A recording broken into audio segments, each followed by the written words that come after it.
सोनल की भाभी सोनल को 4 बार फ़ोन कर चुकी थी, पर सोनल फ़ोन ही रिसीव नहीं कर रही थी।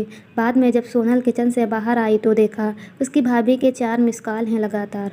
यह देखकर वह घबरा गई, क्योंकि उसकी भाभी को पता होता है कि अगर सोनल 2 बार में फ़ोन नहीं उठाती है तो इसका मतलब यही है कि वह अपने काम में व्यस्त है और या फिर फ़ोन से दूर है। अब सोनल का मन घबरा रहा था, क्योंकि भाभी के 4 फ़ोन लगातार आने से उसे टेंशन हो गई थी, क्योंकि सोनल की मम्मी की तबीयत इन दिनों ठीक नहीं चल रही थी।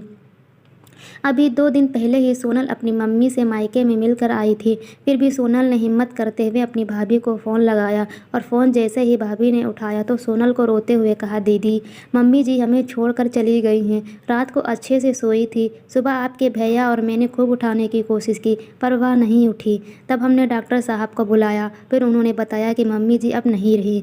दीदी, आप जल्दी से घर आ जाओ। इतना सुनते ही सोनल की आंखों से आंसू बहने लगे। पापा तो पहले ही उसे छोड़कर जा चुके थे और अब उसकी माँ भी नहीं रही। सोनल तो बिल्कुल बेहाल हो चुकी थी। अब सोनल ने रोते रोते यह बात सक्षम उसके पति को बताई तो सक्षम ने उसे संभाला और उसे जल्दी से कार में बिठाकर मायके ले गया। सोनल जैसे ही अपने घर पहुंची तो अपनी माँ के शरीर को देखकर उससे लिपट गई और खूब रोई। आखिर में सक्षम ने उसे किसी तरह समझाया और माँ का अंतिम संस्कार किया। सारी विधि विधान होने के बाद भी सोनल की रुलाई रुक नहीं रही थी। उसे माँ की बहुत याद आ रही थी। तब सोनल की मौसी ने उसके आंसू पोंछे और उसे संभाला और कहा, सोनल बेटा, ऐसे दुखी मत हो। दीदी नहीं रही तो क्या हुआ, मैं हूँ ना तेरी मौसी।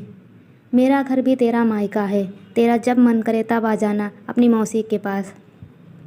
वैसे कहते भी तो है ना, मौसी मतलब माँ जैसी। बेटी, मैं तेरा दर्द समझ सकती हूँ, क्योंकि तेरे पापा तो पहले ही तुझे छोड़कर जा चुके हैं और आज दीदी भी चली गई।